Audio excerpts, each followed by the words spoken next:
16 con 32 minutos y estamos de regreso para conversar con respecto a COVID-19 y toda la implicancia que ha tenido esta pandemia en nuestro país últimamente. Se lo comentábamos en el informe también de nuestra compañera Ángela Rayman, que el Grupo Epidemiológico Matemático de la Universidad de Santiago asegura que estamos entrando en una quinta ola de contagios tras registrar un promedio de 10 positivos por cada 100.000 habitantes por 2 semanas consecutivas. Para esto entonces tomamos contacto con el jefe de la unidad de pacientes críticos de la clínica Indisa, el doctor Sebastián Ugarte. Doctor, ¿cómo está? Muy buenas tardes. Hola, buenas tardes, Felipe. Doctor, bueno, entremos de lleno en materia. ¿Estamos entrando en una quinta ola o no? Porque es quizás la gran pregunta que se están haciendo muchos hoy día por ya...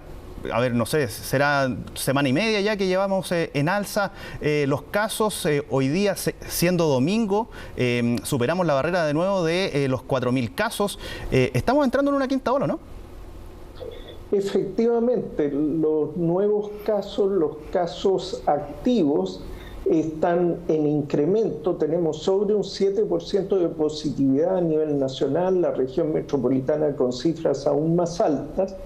Y lo que cabe esperar que en las próximas semanas se vayan incrementando las cifras y esto se mantenga durante todo el mes de mayo, también en junio, y recién en julio se alcancen las cifras máximas, donde es muy probable que superemos los 8.000 o los 10.000 casos al día.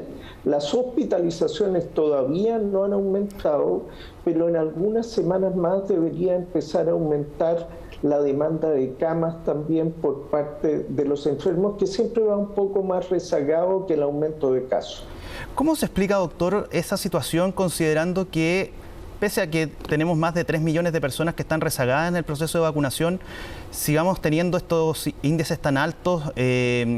Quizás puede ser por la flexibilización de las medidas de prevención, quizás, ¿o no? Probablemente, más que la flexibilización, fue una disminución en la percepción del riesgo que llevó a que muchas personas que necesitaban ya su tercera o su cuarta dosis no acudieran prestamente a vacunarse. Esperaron hasta que se empieza a caducar el pase de movilidad, que ahora el 1 de junio quienes no tengan su cuarta dosis van a quedar sin el uso del pase de movilidad recién para vacunarse, y esto ha generado cola.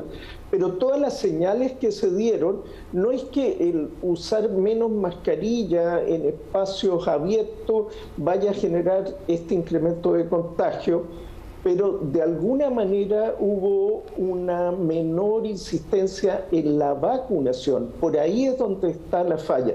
La medida de flexibilización de las mascarillas parece razonable con la evidencia científica, pero faltó reforzar un poquitito el mensaje preventivo. Sin duda, sin duda. Quizás puede ser, y usted lo decía, puede ser quizás el gran talón de Aquiles de esa comunicación. Ha fallado también, a propósito de eso, la comunicación de riesgo, ¿no? A su juicio, porque ha habido bastantes cuestionamientos, críticas cruzadas de un lado y de otro, entre actuales autoridades y las autoridades pasadas. ¿Está también esa situación, o no, a su juicio?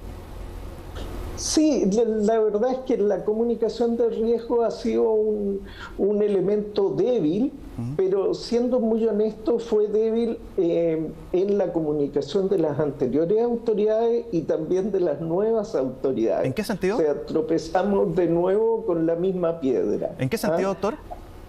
¿En qué sentido? Que, por ejemplo, en el periodo anterior a veces se ponían algún tipo de restricciones, cuarentenas limitadas a ciertas áreas geográficas, no se daba una señal tan potente como una restricción de toda el área metropolitana, lo que daba a entender que estas cosas eran más bien localizadas. Y en la actual administración se dieron algunas medidas de flexibilización, pero sin reforzar suficientemente de una manera consistente, reiterativa y programada la necesidad de vacunación, incluso ampliando los horarios a horarios más allá de los horarios de oficina para que la gente pudiera acudir a vacunarse. La verdad es que más allá de las legítimas diferencias entre diversos gobiernos, es muy importante una comunicación preventiva muy clara. Sin duda. Doctor, lo quiero quizás llevar un poquito a lo que conversábamos previamente o inicialmente, que son estos aumentos de casos. Usted señalaba esta proyección que realiza para el mes de junio. Claro, ahí ya estaríamos prácticamente en medio o iniciando el invierno, donde se van a confluir varios virus respiratorios, las bajas temperaturas, entre otras cosas. Pero lo quiero llevar al punto de las unidades de cuidados intensivos. ¿Cómo ve usted? Porque hoy día tenemos ya la ocupación de cerca de 380 camas con una disponibilidad de 2.200. Si hoy día estamos en esa condición, ¿qué se espera, a su juicio, usted que es jefe de una unidad de pacientes críticos? ¿Cómo ve justamente y cómo vislumbra y proyecta esa situación de aquel invierno? Bueno, lo que esperamos es que este año va a ser singular, diferente a lo que vivimos los 2 años anteriores, porque a los casos de COVID se van a sumar por primera vez en esta pandemia, casos de influenza, parainfluenza, sincicial respiratorio, paraneumovirus, y esto va a golpear especialmente en las camas pediátricas, que ya están viviendo momentos bastante complejos, pero que va a seguir aumentando la demanda. Lo que teníamos anteriormente era que solo había coronavirus y los otros virus prácticamente no se registraban, pero ahora tenemos cohabitación de diferentes virus en un mismo momento epidemiológico en el invierno. Probablemente esto va a generar un aumento de la demanda y hay que tener la capacidad de responder frente a...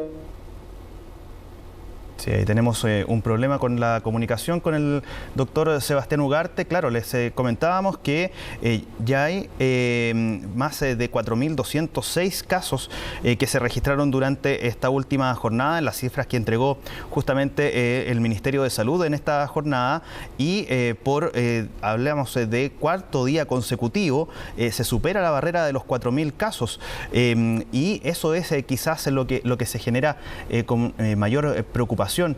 Doctor, lo terminábamos de escuchar ahí con respecto a al punto que le planteaba sobre la situación de las camas críticas, y lo quiero llevar también a la situación actual, con algunos avisos, indicios de situaciones que están ocurriendo fuera de nuestro país, pero de todas maneras que preocupan porque están bastante cerca.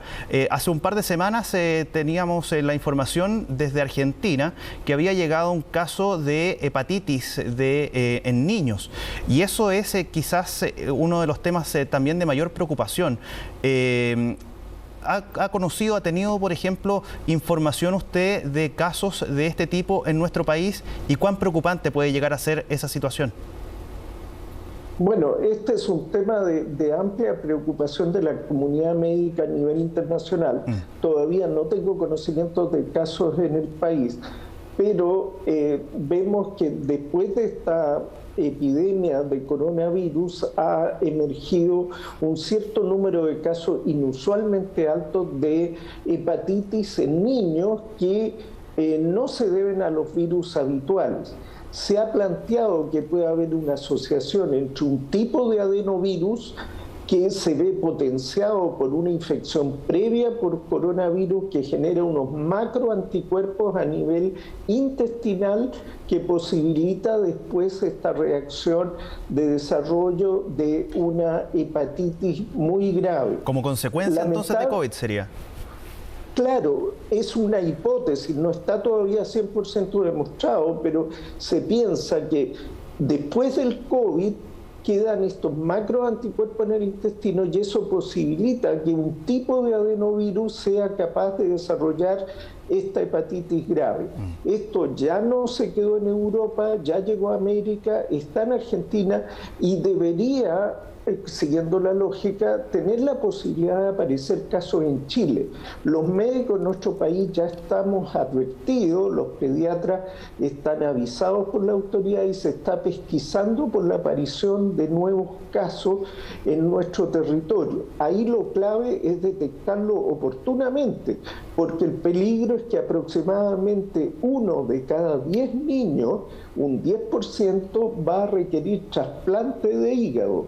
Y también se han registrado, desgraciadamente, también algunos casos fatales. Entonces, es un tema de gran interés sanitario. ¿Afecta a qué edades con mayor propiedad, doctor? El 85% son menores de 5 años, pero ha empezado desde el niño más pequeñito de 1 mes, y el más grande ya un adolescente de 16 años. Por eso es tan importante también hacer el llamado, doctor, viniendo desde la comunidad médica también, a vacunarse, porque al menos lo que han manifestado las autoridades actualmente es que donde está más baja la vacunación es justamente en los estratos de los menores, de los niños. Hacer ese llamado también quizá, ¿no? Sí, sin duda. Y recordar también que en este momento estamos en campaña de vacunación de influenza, porque la asociación de influenza y de coronavirus puede ser especialmente severa si una persona contrae ambas enfermedades. Entonces, recordar que los niños de 6 meses hasta quinto básico, alrededor de los 11 años, y los adultos mayores de 65, las embarazadas y las personas que tienen alguna comorbilidad o en situación de calle o cualquier riesgo, deben vacunarse contra la influenza y además reforzarse contra coronavirus. Vemos que siguen apareciendo sorpresas con esta epidemia y podría ser que esta hepatitis pudiera ser una consecuencia inesperada asociada a los contagios por coronavirus, sumado más otro agente que es el adenovirus. Por lo tanto, proteger a nuestros niños con una vacunación es tremendamente importante. Buena parte de los niños que desarrollaron esta hepatitis no estaban vacunados. Sin duda. Doctor, jefe de pacientes críticos de la clínica Indisa, doctor Sebastián Ugarte, muchísimas gracias por conversar con CNN Chile esta tarde. No, siempre a tu disposición, un agrado. Nos vemos, que esté bien.